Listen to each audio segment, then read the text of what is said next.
Lana Mercer and Omar Al-Fahed looked like the perfect couple, an American influencer and a Dubai millionaire. But before the champagne dried on their wedding night, one of them would be dead, and the other would uncover a past dark enough to shatter a kingdom built on lies. The Crime Scene presents a new page of crime, a new mystery, a new shock case. Dubai was lit like a diamond that night, a city built on gold and secrets, and in the middle of it all stood the couple everyone was talking about, Lana Mercer and Omar Al-Fahed. Their wedding looked like something straight out of a billionaire's fantasy. A crystal ballroom glowing under chandeliers, white orchids imported from Thailand, guests dressed in couture sipping champagne that cost more than a small car.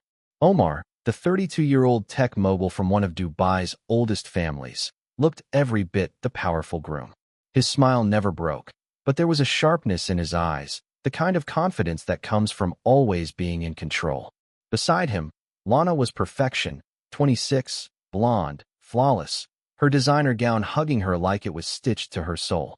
She'd built her entire online persona around luxury and mystery, an American influencer who'd seemed to appear out of nowhere just a year ago. To the outside world, she was the fairytale bride who'd bagged a prince. But if you watched closely, something was off. Her bridesmaid, Chloe Patterson, noticed it first. Lana's hands trembled every time someone mentioned forever. She kept scanning the room, her eyes darting toward the glass doors as if she expected someone to crash the party. The cameras flashed, the band played, and Omar toasted to eternal love, but Lana's smile didn't reach her eyes. In the corner, a photographer caught a single shot of her staring past the crowd, her expression distant and almost haunted. Later, that picture would go viral, used in every news article about her death. But that night, no one saw it for what it was, a warning. Beneath the diamonds, beneath the designer lace, beneath the million-dollar smile, the bride was hiding something that glittered far darker than gold. Before the glitter, before Dubai, before the filters and the fame, Lana Mercer was just Laura Monroe, a cocktail waitress hustling tips on the Vegas Strip. She knew how to charm a crowd, how to smile through lies, and how to read a man before he even spoke. That skill is what got her into trouble, and what nearly made her rich. 2 years before her wedding, she was wrapped up with Ethan Cole, a slick-talking con artist with a grin that could melt metal and a reputation that screamed bad news. Together, they pulled off one of the most daring jewelry heists Vegas had seen in a decade. A $2 million grab from a high-end auction in a penthouse suite. Everything went perfectly until it didn't. The alarms tripped, the chaos erupted, and Ethan got caught trying to run.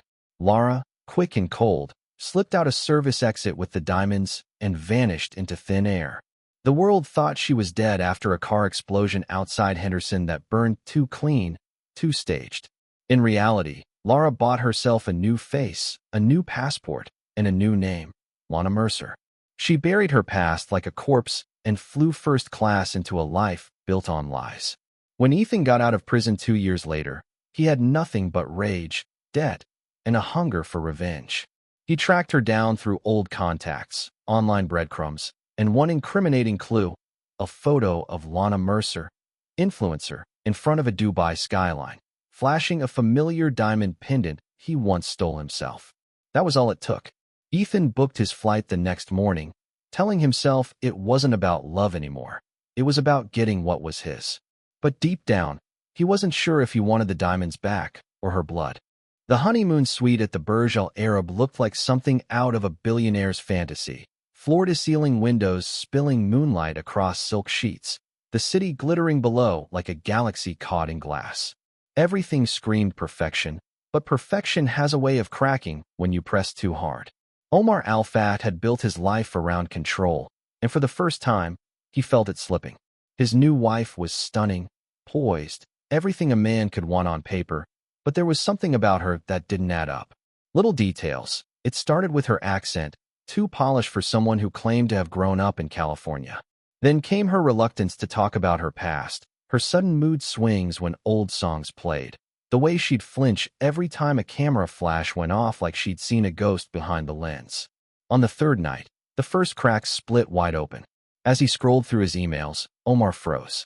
There it was, an anonymous message titled, "Ask Your Bride About Vegas." Inside was a single photo, Lana, but not the version he knew.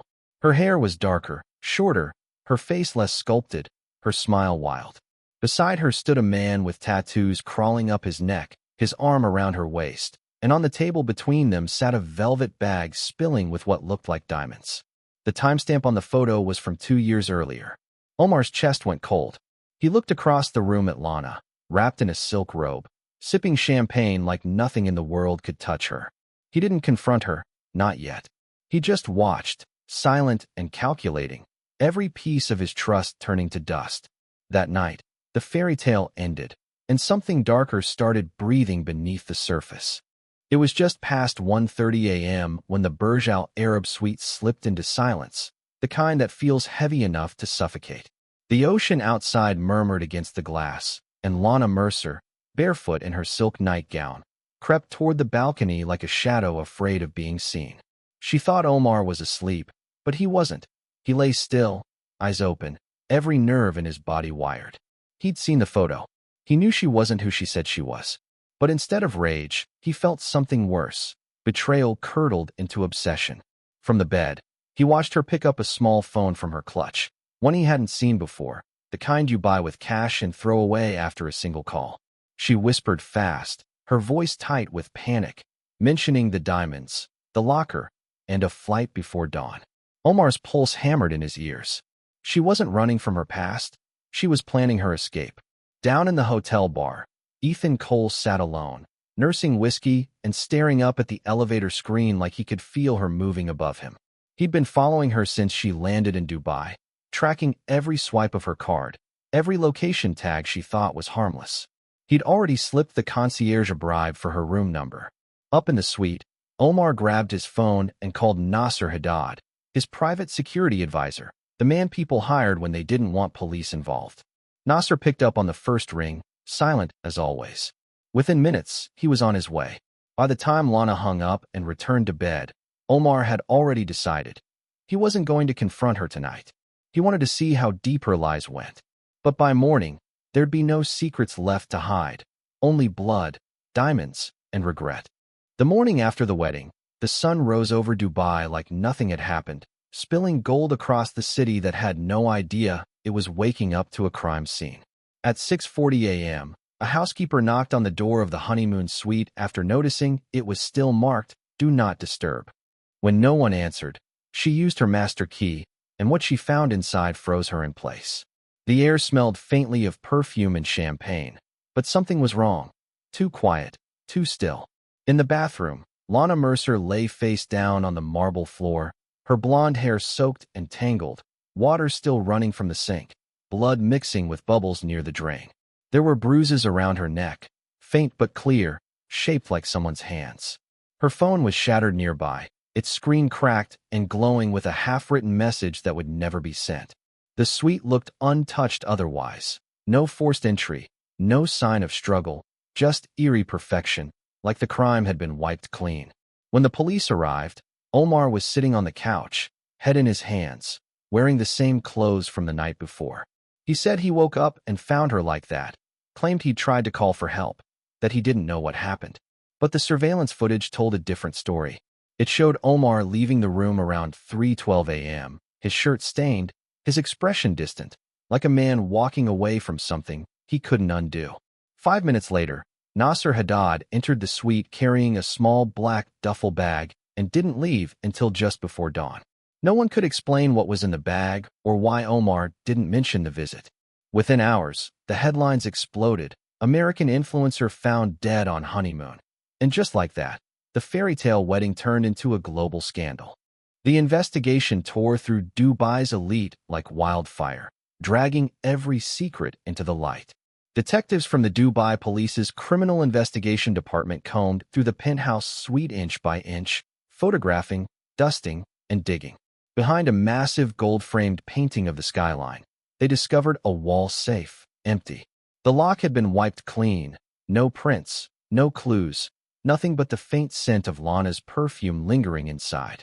In Omar's Rolls-Royce, parked 3 floors below, they found something far more damning. A silk scarf embroidered with Lana's initials wrapped around a pouch of diamonds. The same diamonds stolen from Vegas 2 years earlier. It was enough to turn suspicion into accusation. The media painted Omar as the jealous husband who found out his bride's criminal past and snapped on their wedding night. It was an easy story to sell. Rich man, beautiful liar, violent ending. But when the forensics team ran the DNA and fingerprint analysis, everything shifted. The bruises around Lana's neck didn't match Omar's prints. They matched someone else's, Ethan Cole's. That revelation hit like a bomb. CCTV footage from the lobby confirmed Ethan had checked into the hotel under a fake name the day before the wedding.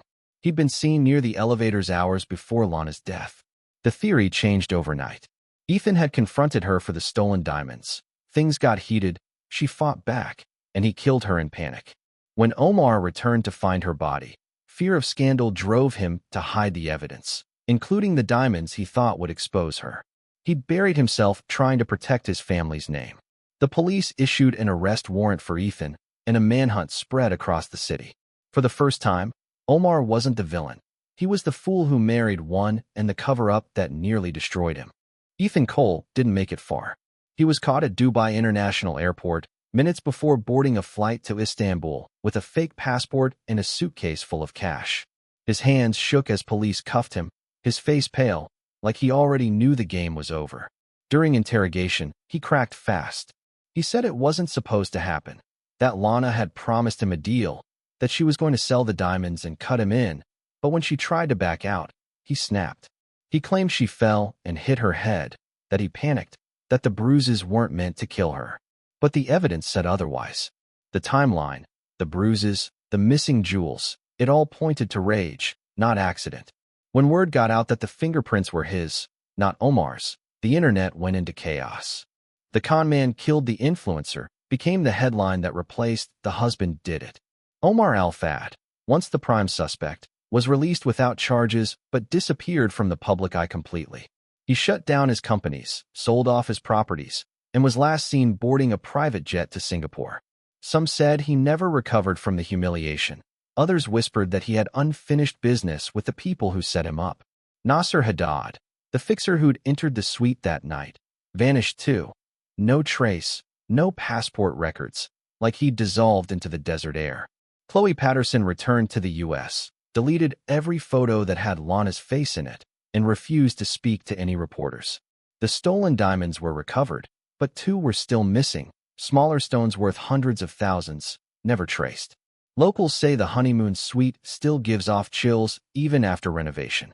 Guests have reported the faint sound of high heels clicking across the marble at night and the smell of Lana's perfume drifting through the hallways, a haunting reminder that some secrets don't stay buried, even when the person keeping them does.